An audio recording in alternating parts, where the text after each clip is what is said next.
오늘 우리 성경 말씀 사도행전 우리 18장을 함께 보십시다. 사도행전 18장 24절에서 우리 28절입니다. 사도행전 18장 24절에서 28절입니다. 사도행전 18장 24절에서 28절 우리 신약성경 220페이지쯤입니다. 같이 읽읍시다. 알렉산드리아에서 난 아볼로라 하는 유대인이 에베소에 이르니 이 사람은 언변이 좋고 성경에 능통한 자라. 그가 일찍이 주의 도를 배워 열심으로 예수에 관한 것을 자세히 말하며 가르치나 요한의 세례만 알 따름이라. 그가 회당에서 담대히 말하기를 시작하거늘 브리스길라와 아굴라가 듣고 데려다가 하나님의 도를 더 정확하게 풀어 이르더라.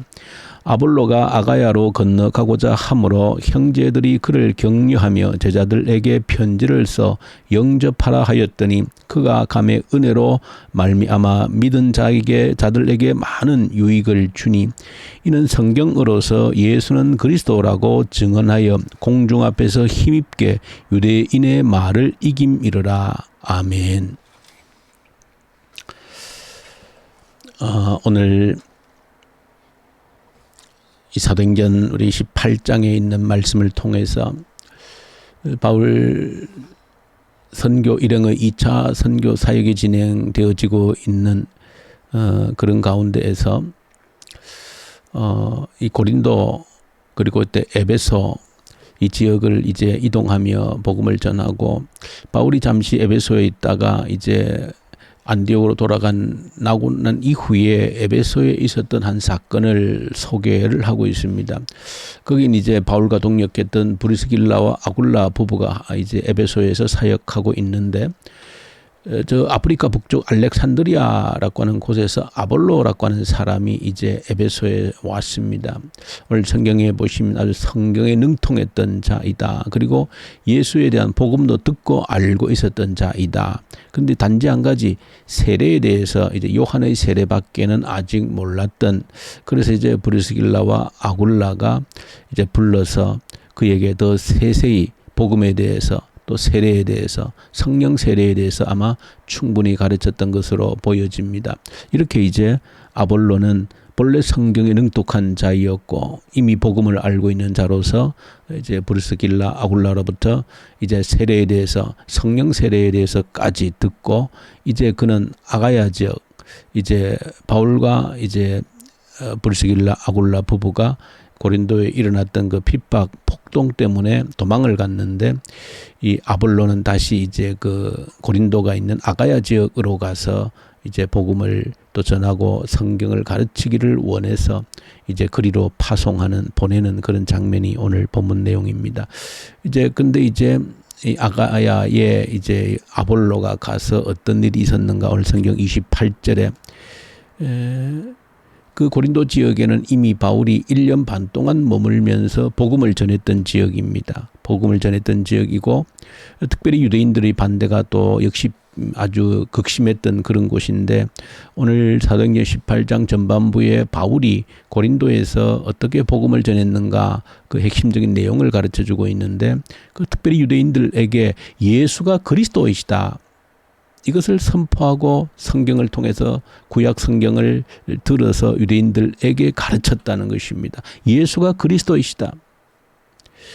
그렇게 1년 반 동안 바울이 고린도에서 가르쳤는데 이제 바울이 떠난 이후에 아볼로가 다시 이제 그 고린도의 지역에 가서 오늘 28절에 보면 성경으로서, 구약 성경, 특별히 당시에는 이제 구약 성경으로서 예수가 그리스도다, 이렇게 바울이 증언하고 공중 앞에서 힘있게 유대인들의 말을 이김이었더라, 이렇게 말합니다. 그러니까 우리가 추측해 보면 바울이 복음을 전했던 예수가 그리스도라고 복음을 전하고 떠났는데, 바울이 떠난 이후에 아마 그 유대인들이 그냥 있었을 리가 없는 것이죠. 예수는 그리스도가 아니라는 것입니다. 그렇게 아마 또 믿고 얼마 되지 않는 믿음의 뿌리가 약한 자들은 그 유대인들의 미혹을 받아서 그런가, 예수가 그리스도가 아닌가, 아마 이런 의문들이 생기고 혼란이 있을 때에 아볼로가 다시 가서 구약 성경에 정통했던 이 아볼로가 가서 예수가 그리스도라고 강력하게 주장했다는 것입니다. 가르쳤다는 것입니다. 그들 유대인들의 잘못된 가르침을 억눌렀다는 것입니다. 이게 오늘 본문이 우리에게 증거해 주고 있는 바입니다. 여기서 한번 저 여러분들 다시 한번 더 복음의 핵심이라 할 수 있는 예수가 그리스도시다 라고 하는 이 사실을 이 새벽에 한번 더 저 여러분들에게도 가슴에 새기기를 원합니다. 먼저 예수가 그리스도다.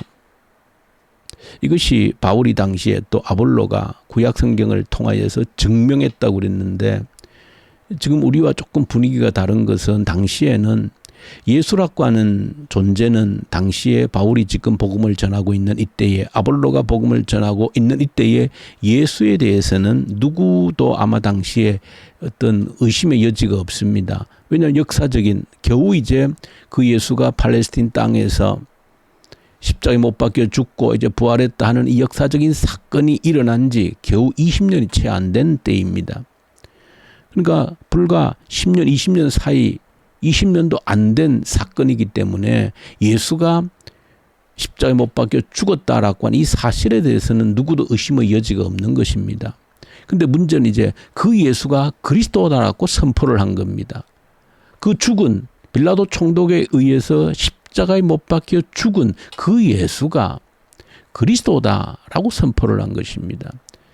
물론 그리스도라고 할 때 이 단어는 메시아라고 하는 단어입니다. 그러니까 예수가 메시아라는 것입니다. 메시아는 히브리어 단어이고 그리스도는 헬라어 단어입니다. 똑같은 의미의 단어입니다.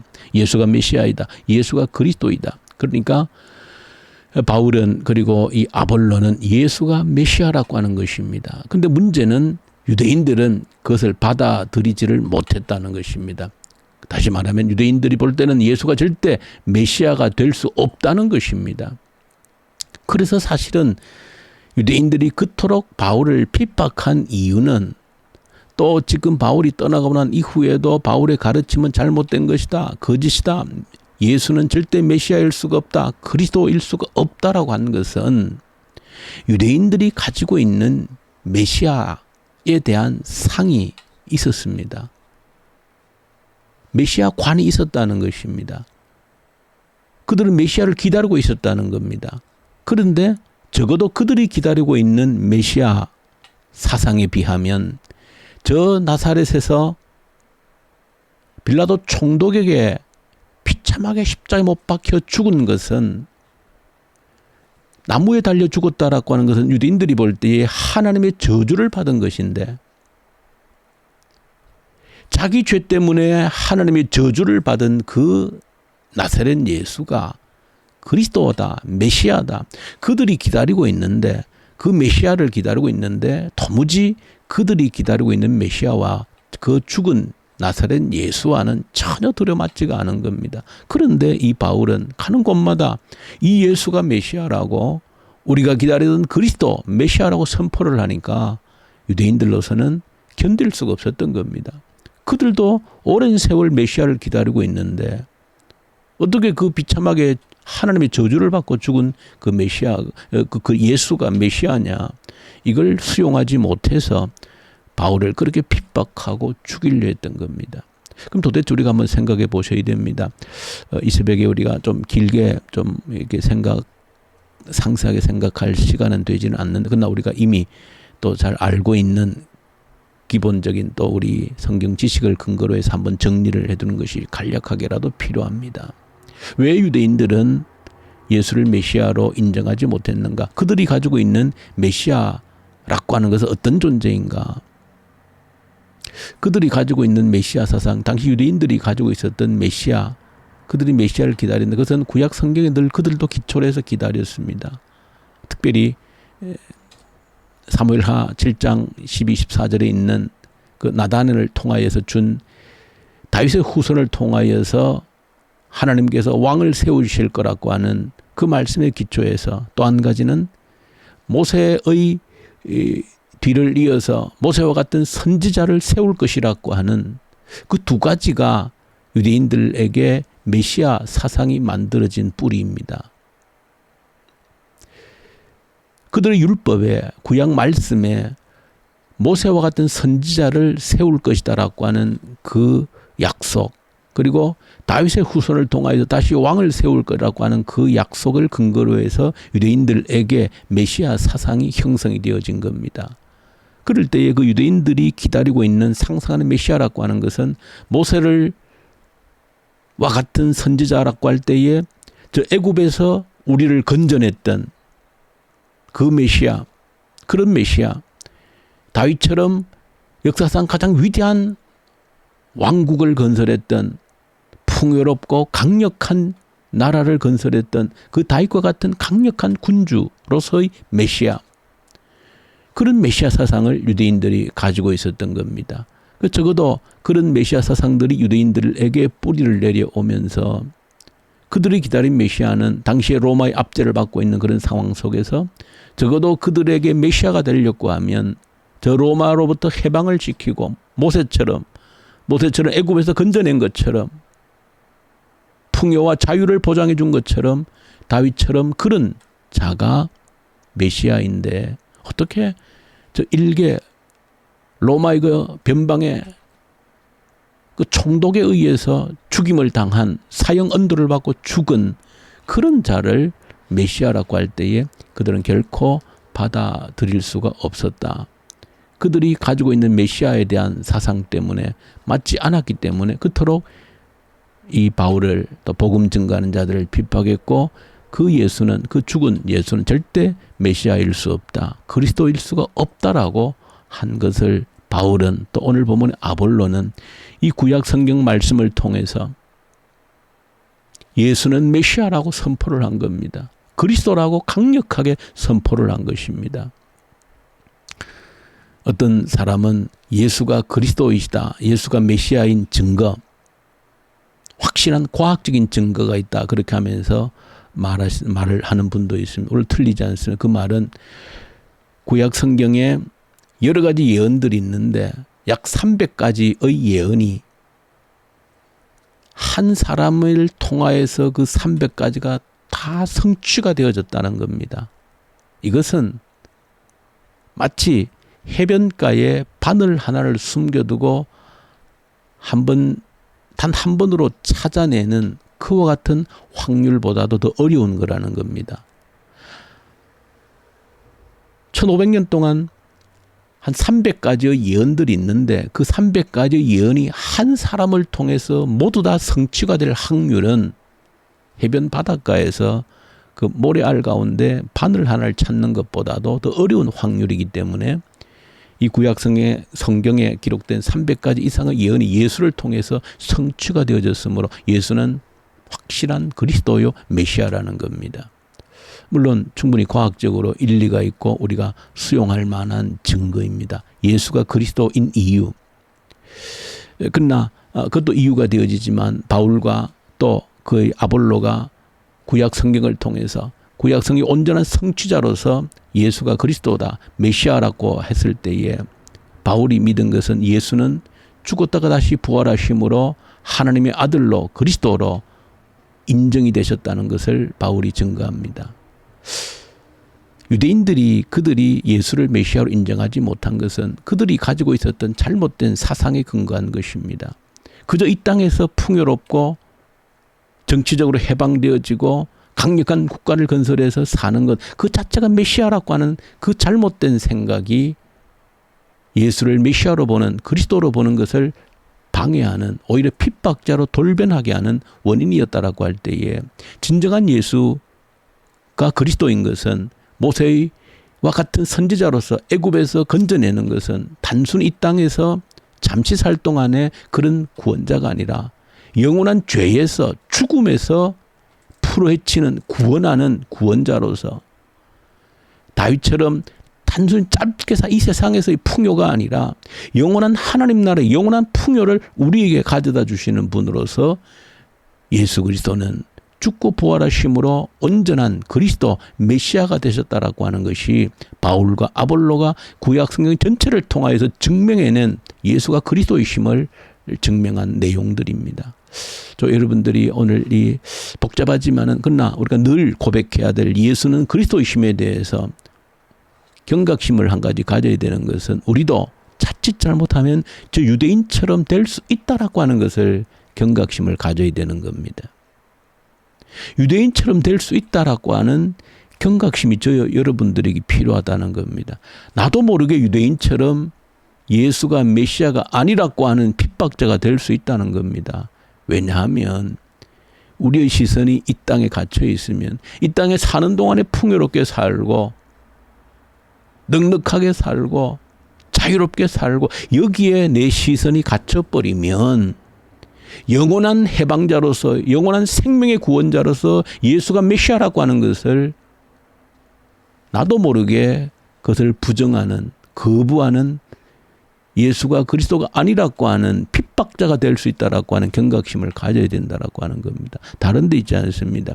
이 세상에서 모든 것이 전부다라고 하는 생각에 사로잡히면 그런 위험성에 나도 빠질 수 있다는 겁니다. 유대인들은 그 구원자는 우리들만을 위한 구원자였던 겁니다.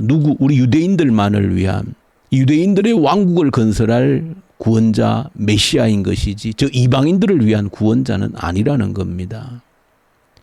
나만을 위하고 우리 가정만을 위하는 이 울타리를 벗어나지 못하면 여전히 유대인들과 똑같은 메시아 사상에 빠져서 나도 모르게 핍박자가 되어지는 겁니다. 내게 필요한 구원은 내 자신이고 겨우 우리 가정 울타리를 벗어나지 못하면 열방을 구원하는 모든 사람을 구원하기 위한 그 하나님의 메시아로서 구원자로서 그리스도로서 눈을 뜨지 못하면 그저 예수가 구원자라고 하는 것은 메시아라고 하는 것은 내가 복받고 우리 가정이 복받는 그 울타리를 벗어나지 못하면 여전히 유대인처럼 나도 모르게 핍박자가 될 수 있다 하는 사실을 여러분들이 기억하셔야 된다. 그래서 예수가 그리스도다 하는 의미를 이 새벽에 다시 한 번 더 여러분들 가슴에 온전히 새길 수 있는 또 누구에게라도 말씀을 통하여서 예수가 진정 그리스도 메시아임을 선포하고 자랑할 수 있는 여러분들 될 수 있기를 간절히 소망합니다. 주님 아버지 감사합니다. 우리가 영원히 붙들어야 될 복음 예수가 그리스도이심을 예수가 메시아임을 온전히 전파하고 선포할 수 있는 저희들 되게 하시옵소서. 예수님 이름으로 기도 올려드립니다. 아멘. 하늘에 계신 우리 아버지, 아버지의 이름을 거룩하게 하시며 아버지의 나라가 오게 하시며 아버지의 뜻이 하늘에서와 같이 땅에서도 이루어지게 하소서. 오늘 우리에게 일용할 양식을 주시고 우리가 우리에게 잘못한 사람을 용서하여 준 것 같이 우리 죄를 용서하여 주시고 우리를 시험에 빠지지 않게 하시고 악에서 구하소서. 나라와 권능과 영광이 영원히 아버지의 것입니다. 아멘. 주신 말씀 가지고 간절히 기도하십시다. 진정 예수가 그리스도 메시아입니다 라고 하는 고백이 나의 고백이 되게 하시고 평생의 나의 자랑거리 내가 전파할 내용이 되게 하여 주십시오. 간절히 기도하고 이 나라 올려드리십시다. 이 나라 지도자들 통치자들을 하나님께 간절히 올려드리십시다. 북한 땅을 올려드리십시다. 북한 땅 하나님 이제 때가 되지 않았습니까? 저들의 그 아픔의 고통을 해방하여 주시고 풀어주시고 복음의 계절 오게 하시고 악한 정권이 소멸되게 하시옵소서. 코로나 앞에서 좌절치 않게 하시고 미래를 준비하는 징검다리로 사용되게 하시옵소서. 오늘 특별히 우리 기도할 때 우리 하프 기도 제목을 두고 간절히 기도하십시다. 우리가 유일하게 붙들어야 될 기도의 제목입니다. 성령의 약속입니다. 오직 성령이 충만한 그 약속을 우리에게 이루어 주십시오. 성령을 우리에게 부어주셔서 대각성 회개 운동이 일어나게 하시고 회복의 부흥의 역사가 일어나게 하셔서 우리의 미래가 다음 세대가 준비되게 하여 주시옵소서. 이를 위해 간절히 기도 올려드리십시다. 그리고 우리 선교사님들 같이 동역하는 우리 선교사님들 터키 이집트 인도 동역한 선교사님들에게 함께 해 주십시오. 위해서 간절히 우리 주님께 기도로 올려드리십시다. 우리 기도하십시다.